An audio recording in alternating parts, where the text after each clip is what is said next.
আপনারা দেখতে পাবেন সৃজন হসপিটালের চেয়ারে শুয়ে পড়ে। শুয়ে শুয়ে ভাবতে থাকে ডাক্তার পর্ণা সম্বন্ধে যে কথাগুলো বলেছে।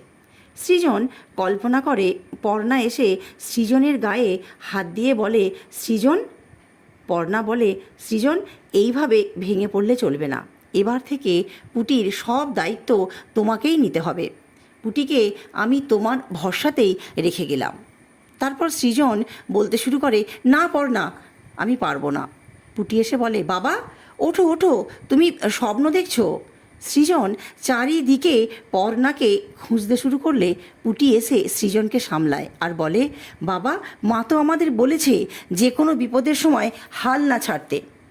পুটি তারপর লাল আর সাদা ফুল নিয়ে এসে মন দিয়ে সৃজনকে যজ্ঞদাদার পুজো করতে বলে। পুটি লাল ফুল হাতে তুললে বোঝা যায় পর্ণা সুস্থ হবে। তারপর দেখা যায় সৃজন হসপিটালে পর্ণার কাছে গিয়ে বলে, সত্য জানাটাই তোমার বিপদের কারণ হয়ে দাঁড়ালো পর্ণা। এই ছিল আজকের আপডেট। পরবর্তী আপডেট পাওয়ার জন্য ভিডিওটিতে ছোট্ট একটি লাইক দিয়ে চ্যানেলটিকে সাবস্ক্রাইব করে পাশে থাকবেন। ধন্যবাদ।